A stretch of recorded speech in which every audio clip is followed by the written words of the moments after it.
I call Eugenie Sage to make her maiden speech. Tēnā koe, Mr. Speaker.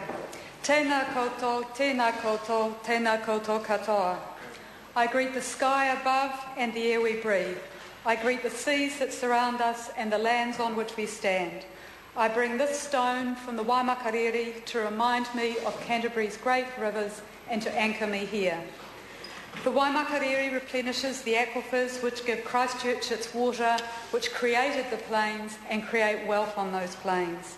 The Waifetu aquifer and the Orongorongo and Wainuiomata rivers provide us with the water we drink in this house. I acknowledge the rivers, streams, lakes, wetlands and aquifers throughout Aotearoa for all of the life they sustain. Without clean and healthy waterways and a temperate, life-sustaining climate, we are nothing. When I first walked onto Parliament's grounds as a member of this House last November, I heard a tui practising its scales below the beehive. The tui's chorus is sweeter than anything I might say in this chamber, so I took its song as auspicious, a sign that if tui had come to Parliament, their oral petitions would encourage this House to give more serious attention to our wild landscapes and our indigenous plants and animals, whose ancestry and tenure in these islands is so much longer than our own. Aotearoa's 70 million years of geographic isolation from other parts of Gondwana produce some of the world's oldest and most unusual life forms. Trees such as the kahikatea, fruit basket of the forest, and animals such as the tuatara, the weta, and the giant carnivorous land snails, Poelephanta. We can and must invest more in safeguarding the first inhabitants of Aotearoa and the places where they live. We have no treaty with them, but they define who we are. They are what makes New Zealand so distinctive in the eyes of the world. As Sir Paul Callaghan recognised recently, our natural heritage and clean environment are among the assets capable of attracting the world's best thinkers and brightest minds to New Zealand to help build our future here. Working to protect nature's healthy functioning is what inspires and motivates me. As a Jaffa who rolled south 20 years ago to Canterbury and who stayed, I want to acknowledge the work of two earlier Canterbury members who helped shape a Pakeha land ethic, Thomas Henry Potts and Harry L. Thomas Potts was the member for Mount Herbert and a member of this House from 1866 to 1870. He was an observant naturalist and ornithologist and the first parliamentarian to press for forest conservation. Recognising Kiwis' role in the forest ecosystem, Potts sought their legal protection when thousands were being slaughtered to provide feathers for ladies' muffs, which were fashionable at the time. And Potts advocated for national domains, the forerunners of our national parks. In October 1868, his successful motion that the government ascertain the present condition of the forests of the colony with a view to their better conservation was the first step in the eventual establishment of forest reserves and a national system of public protected lands. Potts' vision was carried forward by Harry L., the member for Christchurch South. It was L's persistent representations which gave us the Scenery Preservation Act of 1903. That was New Zealand's first statute devoted to establishing reserves specifically for the purpose of nature conservation rather than soil and water conservation. In 1903, when colonial New Zealand was more concerned with developing agricultural land and converting forest to pasture, the legislation was remarkable. Much of that land was seized or coerced from Māori, and we are still working through the process of reconciliation and recompense to truly honour Te Tiriti o Waitangi. This year we celebrate 125 years of national parks in New Zealand, thanks to the far-sighted initiative of Ngāti Tuwhare Toa and their paramount chief, Te Hiuhiu Te Kino IV. Their gift of the sacred peaks of Tongariro, Ngarahoe and Ruapehu to the Crown in 1887 created our first national park. Today, our national parks and other protected lands are the basis of our tourism industry, places of recreation and inspiration. They provide ecosystem services of incalculable value.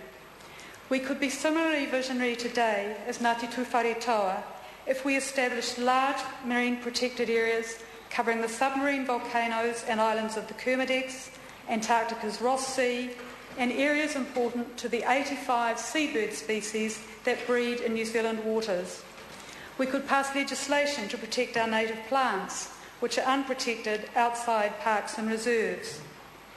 If Potts and Elle were alive today, I would hope they would be encouraged by the thousands of hours which volunteers devote each week to improving the prospects for wild nature by planting stream banks, killing possums and controlling weeds. I hope they would be encouraged by the innovative farmers who are growing food and fibre while reducing their water use and nutrient losses. What would they make, however, of sending chemical cocktails deep underground to frack the earth and extract hydrocarbons, the ploughing under of the Mackenzie Basin's dryland plants for yet more dairy pasture, and the killing of 14,000 albatross and hundreds of fur seals, dolphins and sea lions each year as fisheries bycatch. Throughout lowland New Zealand, rivers, lakes and streams are no longer fit for swimming, fishing or harvesting kai. The waters of Lake Horowhenua were recently described as being able to kill animals and small children. Last weekend, the Canterbury District Health Board warned people to avoid reaches of the Hakateri, Ashburton, Ashley and Waimakariri rivers because of toxic cyanobacteria which can cause skin rashes, nausea and numbness. We can destroy or degrade our lands and water for the profits of a few, or we can recognise the vastly higher value to our citizens and visitors of making the clean, green image real.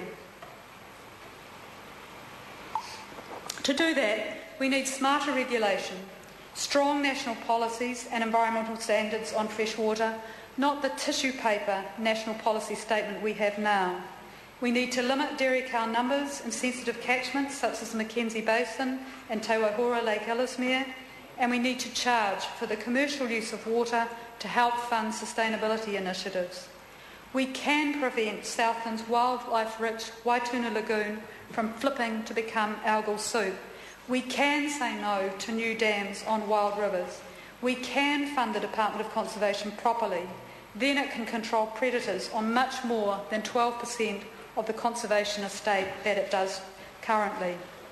By restoring the health of rivers, lakes and estuaries, we can properly implement Article 2 of Te Treaty so that Māori can have full enjoyment of their forests and fisheries. New Zealanders have elected and put their trust in us to serve and value both present and future generations. That means enacting the policies and programs to stabilise rising global temperatures. It is essential and urgent that we find the collective political will to do this. Irreversible changes in the Earth's climatically sensitive systems would make life much more challenging than living with a Fukushima or a Chernobyl. Thinking globally and acting locally by curtailing further expansion of coal mining in New Zealand would help safeguard the climate. It would also retain productive farmland and natural treasures. The coal strata of the Buller Coal Plateau were laid down 40 to 50 million years ago. A handful of human generations have used a sizable part of this resource. What are we leaving for future citizens 50, 100 or 500 years from now? Indian writer and activist Arundhati Roy describes our nearsightedness thus: our inability to live entirely in the present, like most animals do, combined with our inability to see very far into the future, makes us strange in-between creatures, neither beast nor prophet. Our amazing intelligence seems to have outstripped our instinct for survival. We plunder the earth, hoping that accumulating material surplus will make up for that profound, unfathomable thing that we have lost. Non-governmental and community organisations such as Forest and Bird, ECO, Federated Mountain Clubs, the Environmental Defence Society, local protection groups and many iwi and hapu are a vital thin green line in seeking to protect the future by safeguarding wildness and nature's healthy functioning. Activism for earth justice and the defence of Māori takes determination, hard work and a thick skin. Corporations like to marginalise you as NIMBYs, people who are against progress. I honour all those who act and organise to protect oceans, keep coal in the ground and prevent destructive and poorly conceived development proposals from Southland Lignite to Meridian's Mohakanui Dam. All strength to you. I acknowledge former Forest and Bird colleagues, including the late Jackie Barrington, friend of Kereru and foe of magpies, and the late, great Kevin Smith, a keen thinker who sharpened my activism. I am proud to represent a party which recognises the seriousness of the ecological and climate crisis and the need for sustained and comprehensive political action. I am proud to represent people who understand that our preoccupation with economic growth is a major part of the problem and that progress is better measured by social and environmental well-being than by GDP. As a List MP, I would not be here without the hard work of Green Party members, staff and supporters, particularly by the Aoraki Greens. Thank you for trusting me to be a clear voice for the principles of the Green kaupapa. To my Green Caucus colleagues, I value your sense of urgency, your passion for change and your laughter. I thank Jeanette Simons for being such an example of serenity and calm wisdom. Jeanette and Rod Donald helped inspire me to join the Green Party and they helped build strong foundations. I remember Rod for his boundless energy and his championing of electoral reform and MMP. We are a much better Parliament because of that. I thank the officers of Parliament and staff throughout the precinct for their friendly help to this new MP. Parliament's effective functioning relies on your quiet work. As a recent graduate arriving here to be a researcher in the mid-1980s from a patriarchal forest service, it was liberating seeing what the political energy and skills of the Labour Women's Caucus could achieve for fairness and equality. I look forward to working with you again and to working with members around the House on making good law and policy. I'm here today because of bad law. I wouldn't be here if we still had elected regional councillors in Canterbury.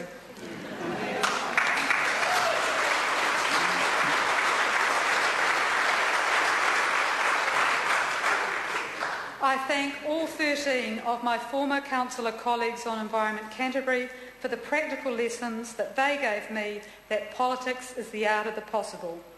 Robust debate in a council chamber shows that democracy is alive and well, just as it does in this House.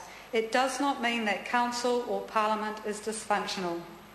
I look forward to being a member of a House which recognises the fundamental principle of no taxation without representation and which restores regional democracy to Canterbury.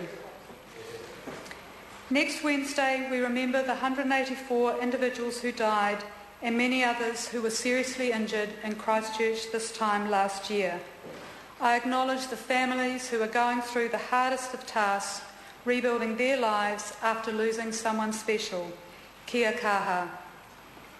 Coming from Christchurch, where hundreds of heritage buildings have been demolished and concrete tilt slab risks becoming the dominant building style, it is a pleasure to work in such a beautiful historic building. The skills and craftsmanship evident in Parliament's construction and the 1990s refurbishment and restoration show what is possible with a commitment to both seismic strengthening and heritage protection. Christchurch's rebuild will not be enhanced by more government-appointed commissioners or by enlarging the scope of Sarah's powers. It would be enhanced by delegating more power and resources to the elected community boards to strengthen local democracy, decision-making and accountability. This would embrace the strong spirit of neighbourliness which has got us through the quakes and the thousands of aftershocks. The earthquakes are a reminder that Gaia doesn't care very much about human survival. Using energy, water and other resources more efficiently and acting now to stabilise the climate, clean up our waterways and conserve biodiversity will better protect our future and that of other species. In closing, I thank friends and family who are here today or watching on television for your decades of love and support. To my parents, my brothers John and Philip and their families and the late Stephen, and my dear partner Richard, I love you all heaps. You make me strong. And particular thanks to my beautiful niece Natalia for travelling so far to be here today. I dedicate my time in this house to working to help create a better future based on sustainability and greater respect for nature, community and democracy. And if I may, Mr. Speaker,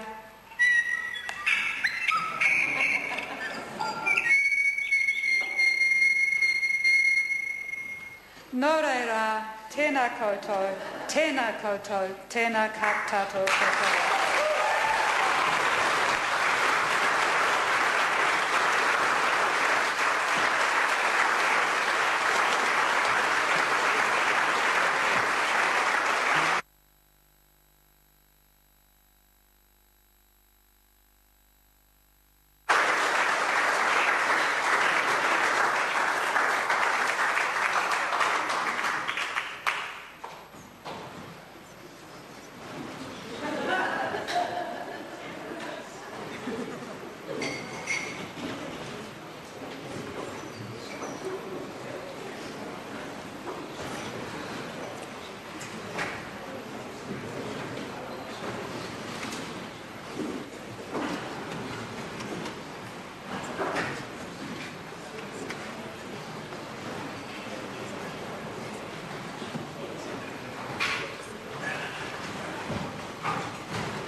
I call Holly Walker to make her maiden speech.